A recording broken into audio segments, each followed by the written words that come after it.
Your mother's incompetent, and we both know she'll sign anything we put in front of her." My son Derek's voice crackled through the speakerphone as I stood frozen in the lawyer's bathroom, my hand clutching the pen I'd almost used to destroy my life. The marble walls felt cold against my palm as I steadied myself. Through the door, I could hear Vanessa's laugh, sharp and cruel. Nothing like the concerned daughter-in-law who'd driven me here an hour ago.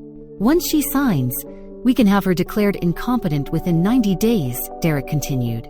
"Then the insurance policy pays out whenever there's an accident." The pen in my hand was suddenly heavy. Expensive. Mont Blanc, probably. The kind of detail a real estate lawyer would use to appear legitimate. But Jennifer Bresler wasn't a real estate lawyer. I knew that now, standing in this bathroom with my heart hammering against my ribs. I looked down at my purse, still clutched against my chest. Inside was a business card, yellowed with age, worn at the corners from years in Robert's wallet. Harold Yamamoto, a state attorney. Robert had shown it to me a dozen times. "If anything happens to me, Margaret, you call Harold. Only Harold." The name on the door outside read Bresler and Associates. My reflection stared back at me from the mirror.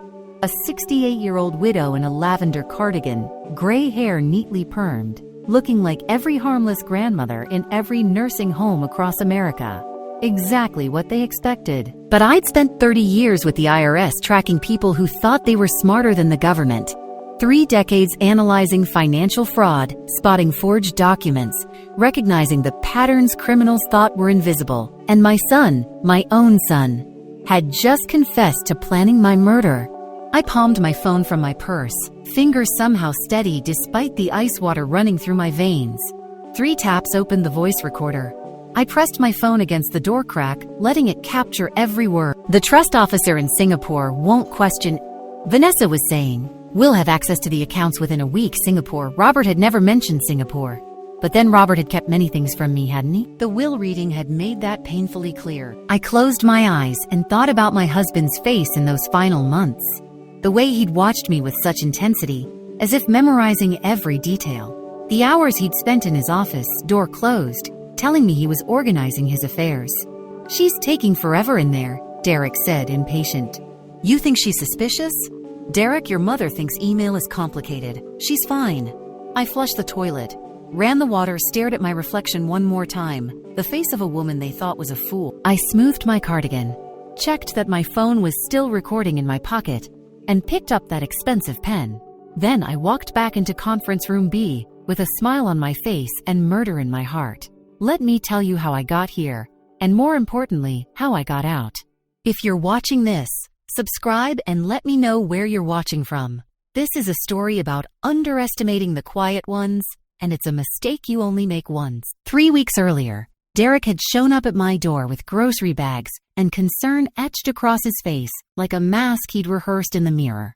I was in the garden when I heard his car, that low purr of an expensive engine that seemed new since the last time he'd visited, which had been when? Robert's funeral 7 months ago. Before that, maybe Christmas. My son had become a stranger who appeared for obligatory holidays and disappeared back into his life in Sammamish. "Mom." He bounded up the path to my little craftsman in Ballard, bags rustling. "I brought groceries. You mentioned last week you'd been eating a lot of frozen dinners." Had I mentioned that? I couldn't remember. The weeks after Robert died had blurred together into a soup of casseroles from neighbors and prescription bottles I couldn't quite keep track of. "Derek, honey, you didn't have to." "Of course I did." He kissed my cheek, smelling of expensive cologne. "You're living here all alone. This house is too much for one person." We walked inside together, and I watched him scan the living room with an expression I couldn't quite read. "Assessment, maybe. Inventory." "Has the roof been leaking again?" he asked, setting the bags on my kitchen counter. "Organic vegetables, fancy crackers, wine I'd never buy for myself." "You should really think about selling, Mom. Get yourself a nice apartment, less maintenance." My hands trembled slightly as I unpacked a box of crackers. "Your father and I bought this house 42 years ago.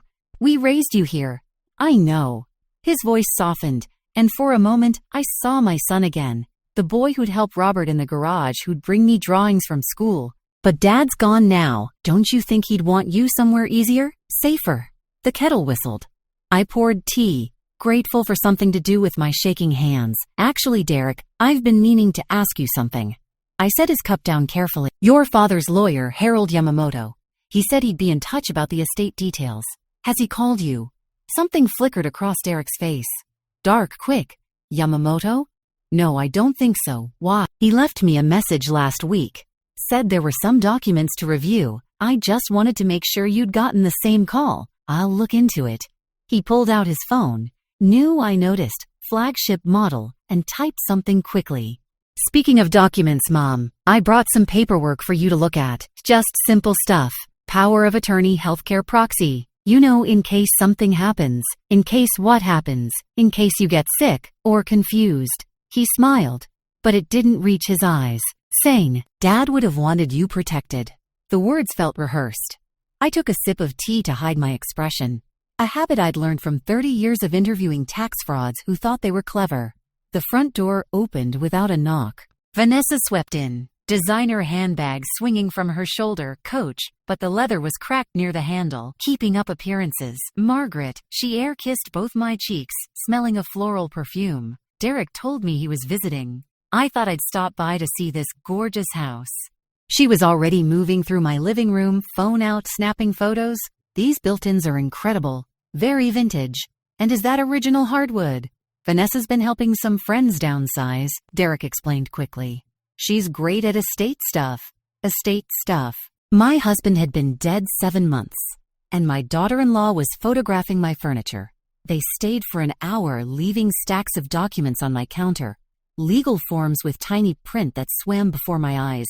Power of attorney, financial management agreements. All listing a law firm I'd never heard of, Bressler and Associates. Just review them, Mom, Derek said at the door. No rush. We just want to make sure you're taken care of. After they left, I walked through my house slowly. Everything looked the same. But when I reached the mantel, my wedding photo, the one I'd straightened that morning, the one I always kept perfectly upright, was lying face down.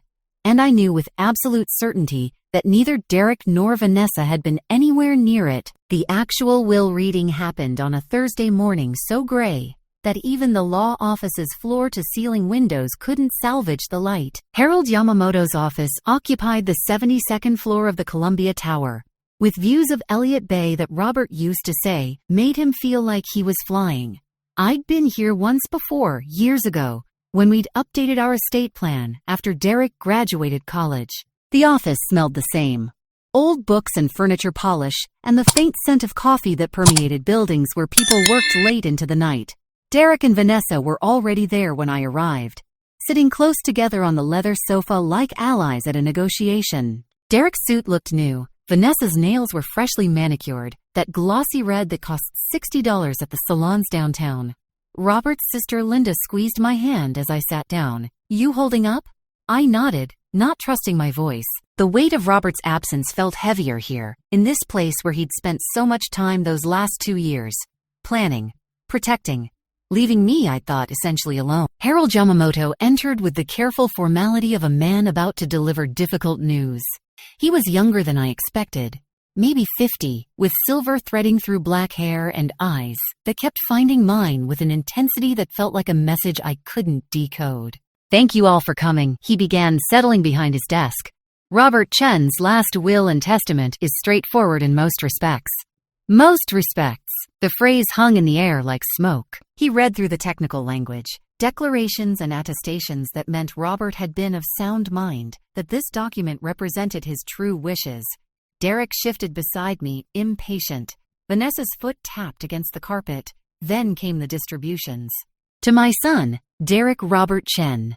I leave my house at 1847 Ballard Avenue, valued at approximately $847,000. Along with my retirement accounts totaling $156,000 and savings account containing $89,000. Derek's exhale was audible. Vanessa's hand found his knee squeezing. The vizards, some matzah facer and of his Sal. Yamamoto's eyes flicked to me. To my beloved wife, Margaret, I leave the following: my 1998 Volvo sedan, my storage unit at Access Storage Georgetown, and my collection of foreign coins. Silence. That's it. Derek's voice cut through the quiet. a car and some junk? Derek. I started, but he was already standing. Dad left her a storage unit full of old tax returns and worthless coins. He turned to me and I saw something in his face I'd never seen before. Contempt. Mom, Dad knew you couldn't handle complicated finances. This way you're free. You don't have to worry about property taxes or investment decisions. He was protecting you. We've been waiting years for this. Vanessa murmured, then caught herself glancing at Yamamoto. I mean, years of watching you both struggle with that old house. Now Derek can take care of it. Yamamoto cleared his throat. There are additional provisions to be disclosed privately. I think we're done here. Derek was already moving toward the door, pulling out his phone. I'll call the realtor today. We can have the house on the market by next month. Mom, you'll need to start packing. Derek, I live there. You can stay with us temporarily. Or we'll find you a nice senior apartment. Vanessa, what's that place near the mall? They discussed my future housing like I wasn't there. Like I was already the incompetent widow they needed me to be. And maybe I was. Maybe Robert had seen something in me that proved I couldn't be trusted with real assets. Maybe 7 months of frozen dinners and unwashed hair had convinced him I needed to be protected from myself. Yamamoto pressed a business card into my hand as I left, his fingers lingering just long enough to make sure I felt the post-it note attached to the back. His eyes met mine with an urgency that made my heart skip. In the elevator, Linda pulled me aside. Your husband spent hours in Yamamoto's office every week for 2 years.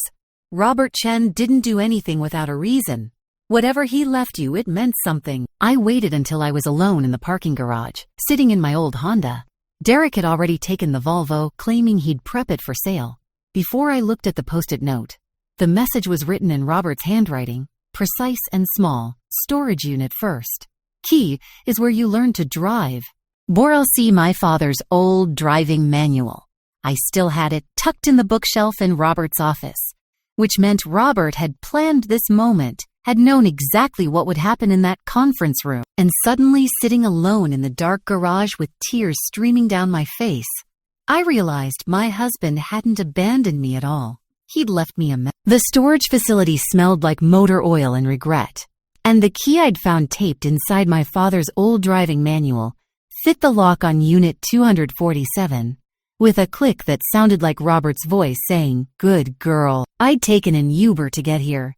Derek had collected the Volvo 3 days ago, promising to take care of everything. The driver had given me a strange look when I asked him to drop me at a storage facility in Georgetown, this industrial stretch of Seattle near Boeing Field, where businesses came to die quietly.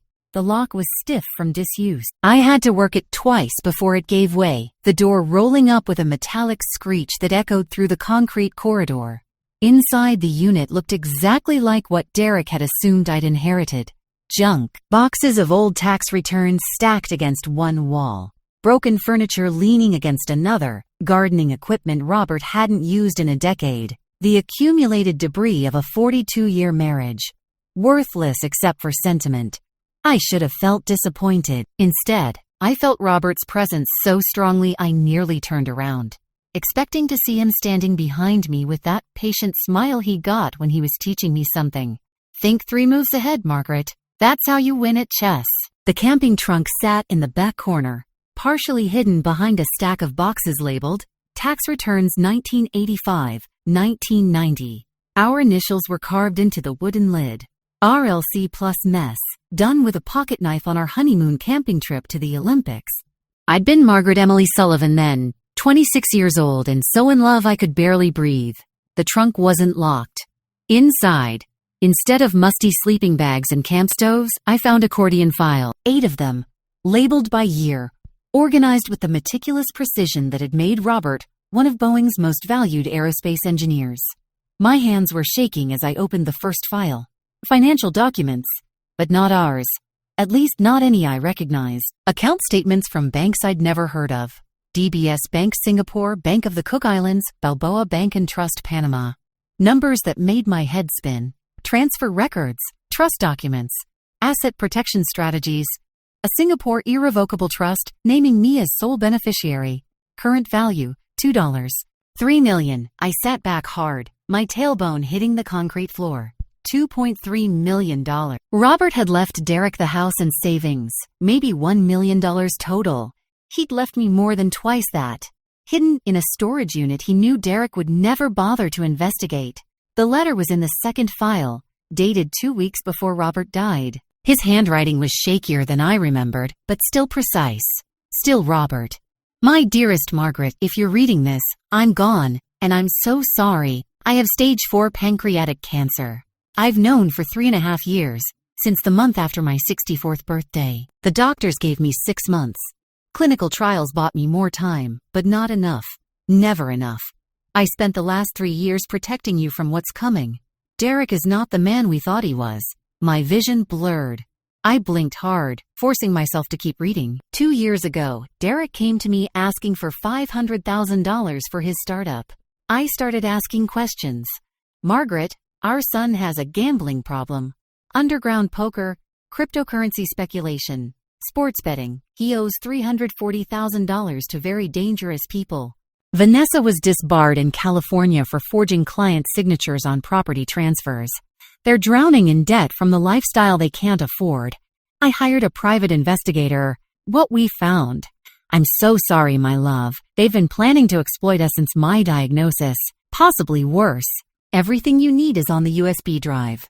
Password is the day we met, the day I knew I'd marry you. Watch the video, then call Yamamoto. Trust no one else. The coins are the key. They're worth exactly $340,000, the amount Derek owes. That's not a coincidence. That's a message. That's a message. He chose his debts over his family. Now he gets to see what he traded them for. I love you.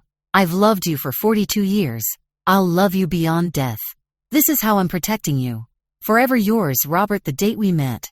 October 15, 1980. I'd been a young IRS analyst. He'd been a Boeing engineer, and we'd both reached for the same book at the library, The Art of War by Sun Tzu. Think 3 moves ahead. I heard a car engine outside. Close, too close. Through the gap in the door, I saw a black Mercedes circling the parking lot slowly. Vanessa's car. The same one I'd seen in my driveway when they'd come by with their fake concern and their forged documents. Which meant they were following me. Which meant they knew I'd come here. Which meant Robert had been right about everything. I grabbed the USB drive from the false bottom of the coin display case. Because of course Robert had built a false bottom, and locked the unit behind me. My phone was already out, calling another Uber, hands no longer shaking.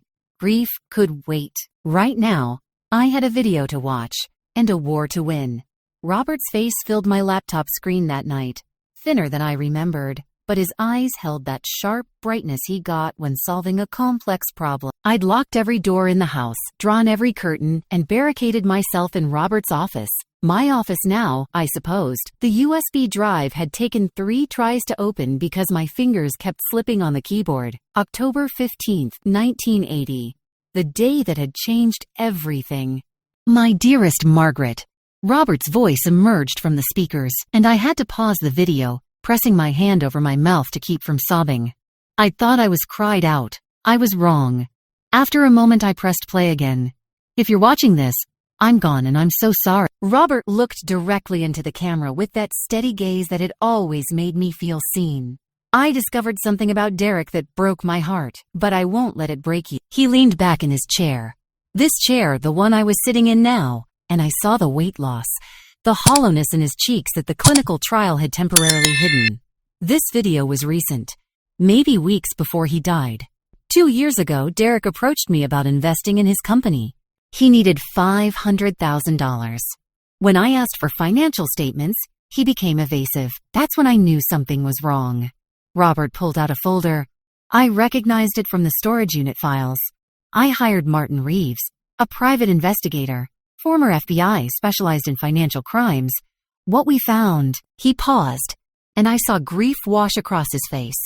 Our son has been gambling since college, underground poker rooms in Vancouver, cryptocurrency speculation that cost him everything, sports betting through a legal bookie. He's $340,000 in debt to a Ukrainian investment group that operates in Seattle.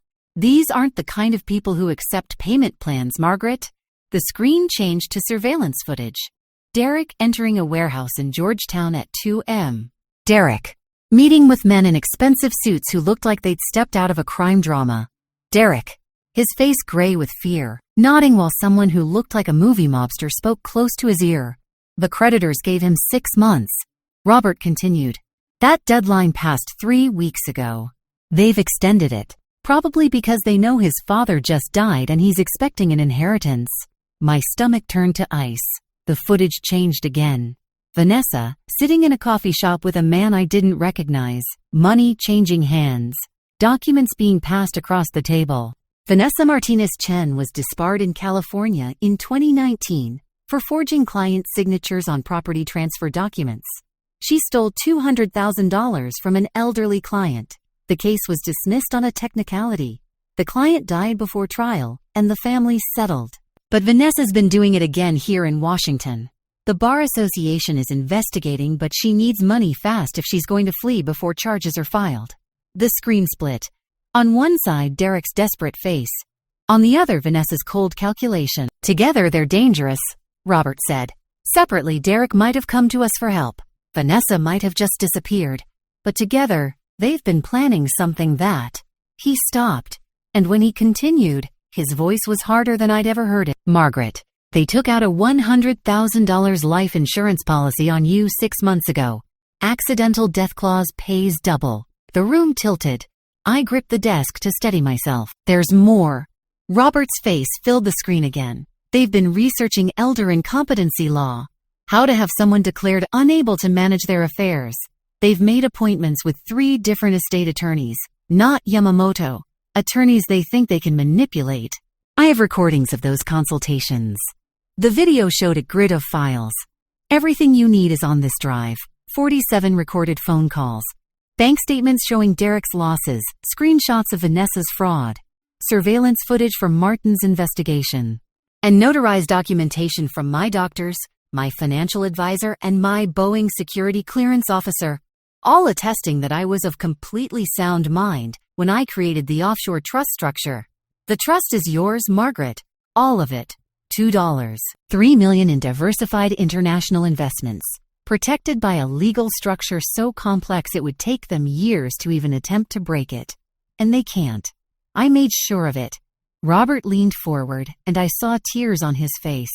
You've always been stronger than you believed. I've spent 3 years making sure you'll be safe. But you need to act. They will try to have you declared incompetent. They will forge documents. I've prepared for all of it. He reached into his pocket and pulled out something that made me gasp. My pearl necklace, the one he'd given me for our 40th anniversary. Remember what I told you when I gave you this? Pearls are made by an oyster protecting itself from an irritant, layer by layer, turning something painful into something beautiful and valuable. You're like that, Margaret. You've always been protecting yourself. You just never had to prove it before. The video cut to a different scene. Me, sitting at this same desk 3 months before Robert died, working through a complex financial analysis for my book club treasurer position. The camera caught me cross-referencing bank statements, catching a math error, correcting it with the precision of someone who'd done it for 30 years professionally. This footage proves your complete competency, Robert said in voiceover. Any court will see it. I've also included contact information for Harold Yamamoto, Patricia Morrison at the FBI White Collar Crimes Division, and our trust officer in Singapore, James Lim. The video returned to Robert's face one final time. If you're reading this, they've made their move. Everything you need is in the trunk. Trust Yamamoto. Trust yourself. And Margaret, his voice broke. I've loved you for 42 years. Ewer, love you beyond death. This is how I'm protecting you. This is how I'm making sure they never hurt you. The screen went black. I sat in the darkness of the office, listening to the house settle around me. Then I picked up my phone and dialed the emergency number Harold Yamamoto had written on his card. He answered on the second ring. Mrs. Chen, I've been hoping you'd call. I received Robert's video, I said, surprised by how steady my voice sounded. I need to know, did they already approach you with forged power of attorney papers? The pause told me everything, Mrs. Chen, Yamamoto said carefully. They submitted documents to 3 different law firms in the past 2 weeks. Yours was the only notarization that looked authentic enough to fool a casual observer. That meeting is scheduled for 5 days from now. Then we have 5 days to prepare. We do, and Mrs. Chen, your husband spent 2 years building this case.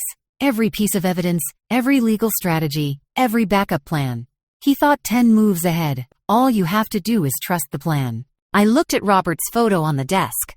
The two of us at the Olympic coast, young and sunburned and happy. I spent 30 years catching people who thought they were smarter than the IRS, I said. People who thought they could hide money, forge documents, create elaborate schemes. They were always wrong. So what do you want to do? I thought about Derek's voice through that bathroom door. Your mother's incompetent. She'll sign anything we put in front of her. I want to let them think they've won, I said. And then I want to destroy them. Yamamoto was quiet for a moment. Then, Mrs. Chen, I think your husband would be very proud. The woman calling herself attorney Jennifer Bressler had a notary seal that was registered to someone who'd been dead for 6 months. I should know, because I spent 30 years tracking financial fraud for the IRS. I was sitting at my kitchen table, documents spread across the surface like evidence at a crime scene. My laptop glowed in the early morning darkness. 4:47 a.m. But I hadn't slept. Couldn't sleep. Not when every piece of Robert's puzzle was finally clicking into place. The notary seal on the documents Derek had left me. Registered to Denise Crowder, license number N47823. A 10-minute search through the Washington State licensing database showed that Denise Crowder had died in March 2024. Someone was using a dead woman's seal to forge legal documents. Jennifer Bressler, estate attorney. The Washington State Bar Association had no record of anyone by that name. But a deeper search, the kind I'd learned during 3 decades investigating tax fraud, turned up a Jennifer Marie Bressler, disbarred in California in 2019. Maiden name, Martinez. Vanessa's cousin. I sat back, feeling that cold clarity I used to get when a case broke open. The kind that came from spotting the pattern no one else saw, finding the thread that unraveled everything. My phone buzzed. Yamamoto texting at 5 a.m. Can you meet this morning? Found something. An hour later, I sat in his office as dawn broke over Elliott Bay, watching the city wake up below us. Derek's been calling me weekly, Yamamoto said without preamble. He looked like he'd slept as little as I had. Claiming you have dementia. Asking about emergency competency hearings. He submitted documentation from a doctor, Richard Cross, supposedly your physician of record. I've never seen a Dr. Cross in my life. I know. Dr. Cross is a friend of Vanessa's from her real estate investment group. He lost his practice in California after prescribing unnecessary medications to elderly patients, then got his license reinstated in Washington last year. Yamamoto spread papers across his desk. They've been building a paper trail, fake welfare checks with Adult Protective Services, claiming neighbors reported you wandering confused. Reports that you called 911 multiple times by accident. None of it true, but it creates a narrative. The methodical cruelty of it took my breath away. How long have they been doing this? 4 months, since shortly after Robert died, he pulled out another file. But Robert anticipated this, the video on the USB drive, the one showing you doing complex financial analysis. It's dated and notarized. Witnessed by 3 doctors, your financial advisor, and a Boeing security officer, all of them attesting to your complete mental competency. I thought about Robert, dying and spending his last months not with me, but building this elaborate protection plan. The grief and gratitude tangled together, impossible to separate. There's more, Yamamoto said quietly. Martin Reeves, the private investigator Robert hired, has been continuing his surveillance even after Robert's death. Robert paid him in advance for 1 year. He's been following Derek and Vanessa. He pulled out his laptop, turning it toward me. Surveillance footage showed Derek entering a restaurant in Georgetown. Not the nice kind, the kind with barred windows and men smoking outside. Inside, Derek sat across from 2 men who looked like they collected debts with their fists. Derek's gambling debts are now $340,000, Yamamoto said. The Ukrainian group gave him an extension until the end of this month. If he doesn't pay, he didn't need to finish. And Vanessa? Washington State Bar Association is 3 weeks from filing formal charges. Securities fraud, elder exploitation, document forgery. She's facing 5 to 10 years minimum, but if she can get money and flee before charges are filed, she might disappear. They're desperate. They're desperate. Desperate people are dangerous people, Mrs. Chen. I thought about the life insurance policy. $100,000, double for accidental death. I thought about the fake medical records, the competency narrative, the forged documents, and I thought about that overheard conversation in the bathroom. The insurance policy pays out whenever there's an accident. They're planning to kill me, I said. Not a question of fact. Yamamoto didn't deny it. Robert believed so. The evidence suggests they were building toward it. Isolate you. Have you declared incompetent? Gain control of your assets then? An accident? A fall? Wrong medication? Something that looks natural for a confused elderly woman. My phone buzzed. Text from Derek. Mom, I'm worried about you living alone. Vanessa and I think it's time we moved in to help. We're coming by tomorrow with a care specialist. Please don't make this difficult. Below it, a calendar invitation for the fake lawyer meeting. 5 days from now. I looked up at Yamamoto. Robert built all of this. The evidence, the trust structure, the surveillance. What was his endgame? To let them incriminate themselves completely. To give them enough rope to hang themselves. He met my eyes. He was waiting for them to make a move that couldn't be explained away. Something so clearly criminal that no lawyer could spin it. Like attempting to defraud me in front of witnesses. Exactly. I pulled out my phone and started typing. Then let's give them what they want. Tell them I'll come to the meeting. Tell them I'm ready to sign. Mrs. Chen. I spent 30 years catching criminals who thought they were clever. They thought they could hide assets, forge documents, create schemes the IRS would never catch. I looked at Yamamoto, and I saw him see me, really see me, for the first time. Not a confused widow, a hunter. They were always wrong, and Derek and Vanessa are about to learn the same lesson. Yamamoto smiled slowly. What do you need from me? A recording device. FBI contact information, and enough rope for my son to hang himself. Outside the window, the sun was rising over Seattle, painting the sky in shades of orange and gold. Think 3 moves ahead, Margaret.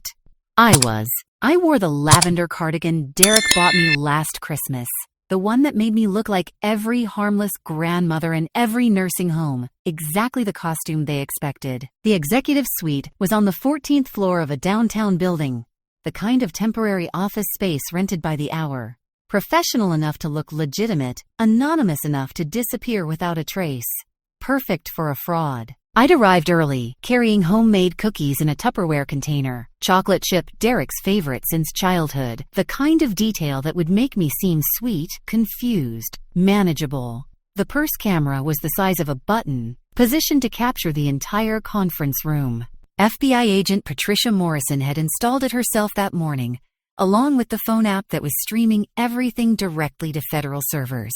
The wire I wore was so small I couldn't feel it, but I knew it was there, recording every word. Mom. Derek met me at the door, all concern and false warmth. You look great. I'm so glad you came. Vanessa appeared behind him, smile sharp. Margaret, thank you for being so understanding. This is really for the best. Jennifer Bresler, or whatever her real name was, stood as I entered conference room B. She'd staged it well. Leather chairs, mahogany table, diplomas on the wall that probably came with a rental. She looked the part. Tailored suit, expensive briefcase, confident handshake. Mrs. Chen, I'm Jennifer Bresler. Derek and Vanessa have told me so much about you. Please sit. I arranged myself carefully in the chair, setting the cookie container on the table. I brought cookies. I wasn't sure if there would be coffee, and cookies go so well with coffee, don't they? I saw them exchange glances. The confused old woman, rambling about cookies. Perfect. Jennifer spread documents across the table. Power of attorney, trust dissolution papers, competency waiver, property deed transfers. All beautifully formatted, all completely fraudulent. These are just formalities. Jennifer set her voice honey smooth to make sure you're protected. Derek is concerned about you managing everything alone. I don't understand all this legal language, I said, letting my voice waver slightly. It's so complicated. Robert always handled these things. That's exactly why you need help, Mom. Derek's hand covered mine, and I fought not to flinch away. Dad would want you protected. This just gives me the authority to help you with finances, medical decisions, that kind of thing. But what about the house? I love that house. You'll love a nice apartment more, Vanessa said too quickly. Less maintenance, more time for hobbies. I picked up the power of attorney document, squinting at it. This word here, irrevocable. What does that mean? It just means permanent, Jennifer said smoothly. So you don't have to worry about renewing it every year. Oh. I set it down, picked up another. And this one about the trust? What trust? Derek's jaw tightened imperceptibly. Just Dad's estate trust, Mom. Nothing to worry about. But Mr. Yamamoto didn't mention a trust I needed to sign for. Yamamoto doesn't know all the details, Derek said, impatience creeping into his voice. This is separate paperwork. I pointed to another clause, asking another innocent question, and another. Each one designed to make them explain exactly what they were doing in their own words on recording. After 20 minutes, I stood. I'm sorry, I need to use the restroom. All that coffee this morning. In the bathroom, I heard them clearly through the door.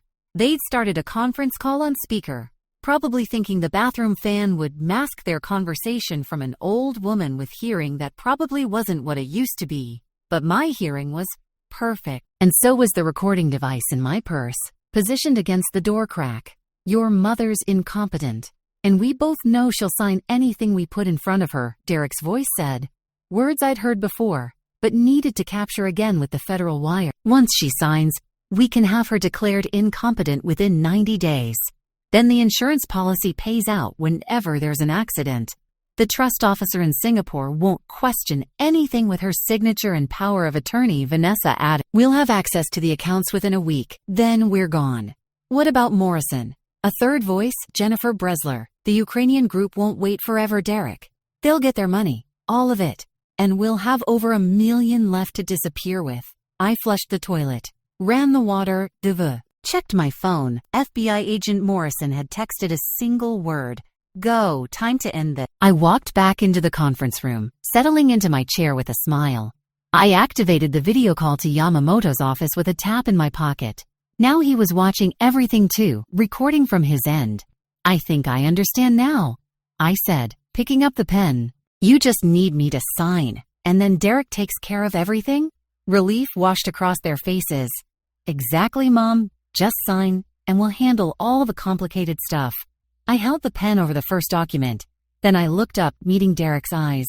Before I sign, I need you to explain something to me. When you said the insurance policy pays out whenever there's an accident, what kind of accident did you mean? Derek froze. Vanessa's hand tightened on his arm. What?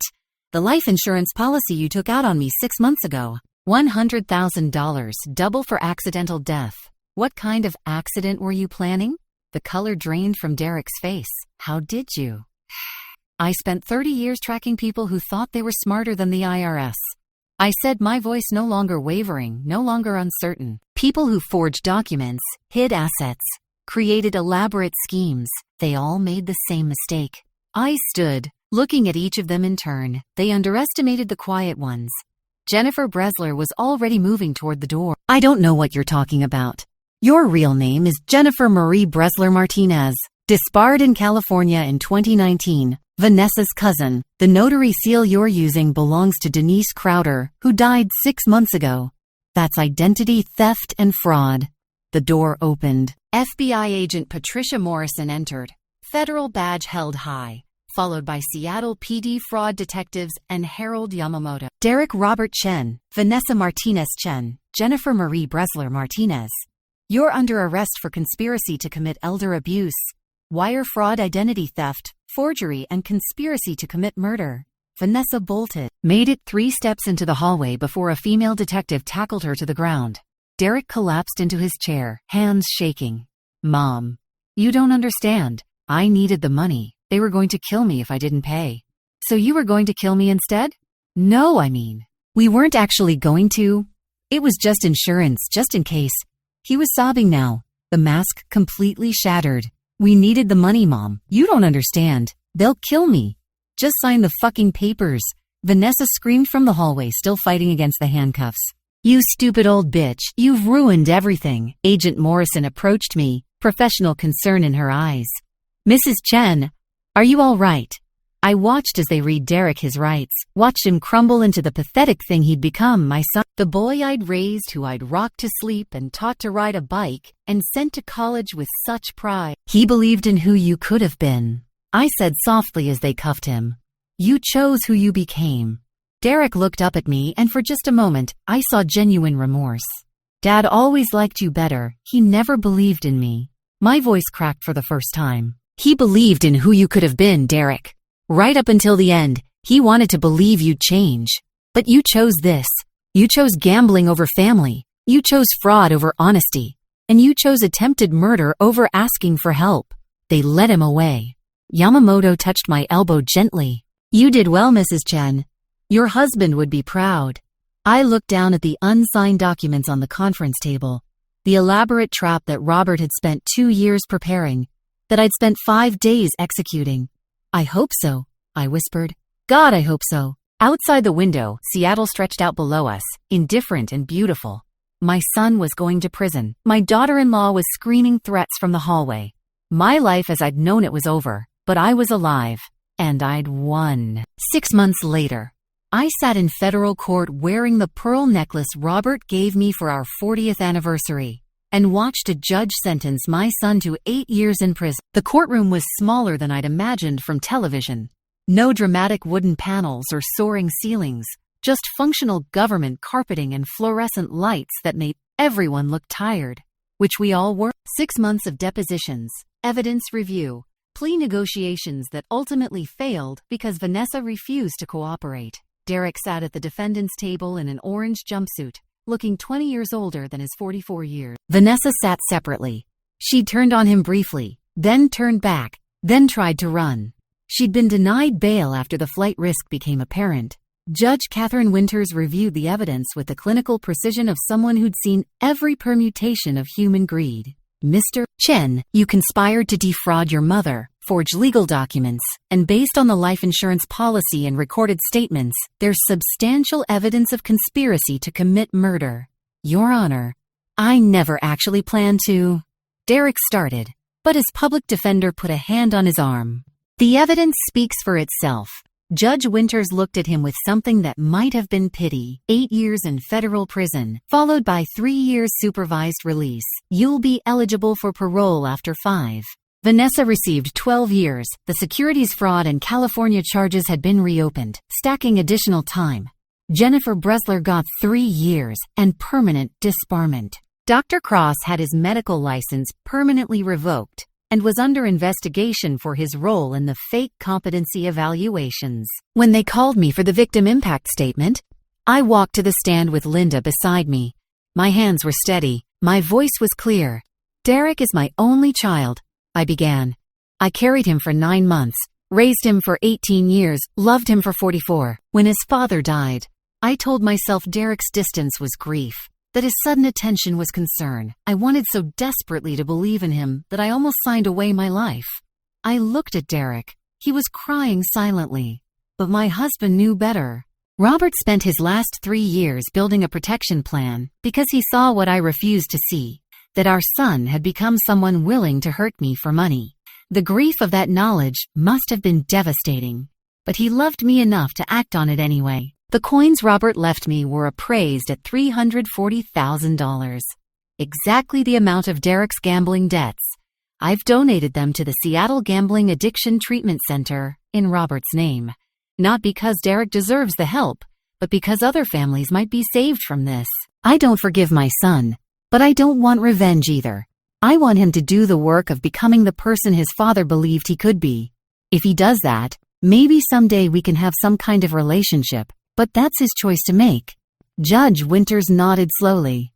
Thank you, Mrs. Chen. After the sentencing, Derek was led away in chains. He turned once, mouth opening like he wanted to say something. I waited. He said nothing. Vanessa spat toward me as she passed. Literally spat, though the marshals blocked it. You'll never see your grandchildren again. I see them every week, I said calmly. Their school thought it was wonderful that their grandmother set up trust funds for their college education. Her face contorted with rage as they dragged her away. Outside the courthouse, Linda drove me to my new condo, 2 bedrooms, waterfront, purchased from the Singapore Trust. The Ballard house had sold. Derek had no claim to it once his fraud was proven. I'd kept some furniture, donated the rest, and moved into something that was mine alone. That evening, I stood on my balcony overlooking Puget Sound. I kept Robert's ashes, unable to scatter them until this moment. Until justice was done. You protected me, I whispered to the urn. Even from death, thank you, my love. I opened the urn and let the wind take some of the ashes, scattering them across the water as the sun set orange and gold over the Olympic mountains. 6 months ago, I thought my life was over. Turns out it was just beginning. The letter arrived 9 months after the trial, forwarded from my old address. Thick cream stationery with Washington State Bar Association, embossed across the top. I opened it at my condo office desk. The same one where I'd watched Robert's video that first night. Where I'd planned the trap with Yamamoto. Where I'd begun rebuilding my life from the ruins of my son's betrayal. Vanessa Martinez-Chen's appeal has been denied. Her sentence stands as written. I set it aside and opened the second letter. This one from Washington State Penitentiary. Derek's handwriting, shakier than I remember. Mom, I know I don't deserve to write to you. I'm in addiction counseling, working through everything. The counselor says I need to take responsibility instead of making excuses. So here it is. I chose gambling over family. I chose fraud over asking for help. I chose to hurt you rather than face my own failures. I'm sorry doesn't cover it, but I'm sorry anyway. I'd like to see you if you'd ever be willing. But I understand if you're not. I've been asking about Emma and James. Thank you for the trust fund. Thank you for not abandoning them because of what I did. Derek, I sat with the letter for a long time, feeling the weight of it. The counselor was right. No excuses, just ownership. It wasn't forgiveness, not yet. Maybe never, but it was a beginning. I wrote back that afternoon. 1 page, simple and clear. Derek, I'll visit once a year. You can write monthly. If you do the work, real work, not performance, we might rebuild something someday. Not mother and son as we were, but perhaps as two people who survive their worst selves and become better. The choice is yours. Mom, the Robert Chen Foundation for Elder Financial Protection launched the following week. I'd structured it carefully, using the Singapore Trust income, $180,000 annually, to fund legal aid for elder abuse victims, free attorneys for seniors facing financial exploitation, education workshops at senior centers, training for bank employees to spot fraud. I'd also accepted a consulting position with the FBI White-Collar Crimes Unit.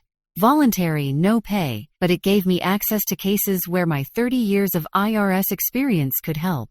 Patricia Morrison had been the one to suggest it. You have a gift for spotting patterns, Mrs. Chen. We could use you. Every Thursday, I taught a workshop at the Georgetown Community Center, protecting yourself from financial exploitation. 40 seniors, mostly women, learning to spot the warning signs I'd missed with my own son.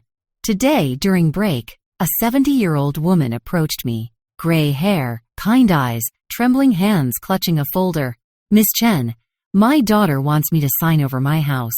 She says it's for tax purposes, that I'll still live there, but... She paused, swallowing hard. Something feels wrong, but she's my daughter and she seems so concerned. I recognize that expression, the desperate desire to believe, the guilt at suspecting your own child. I took her hand. Tell me everything. Let's make sure you're protected.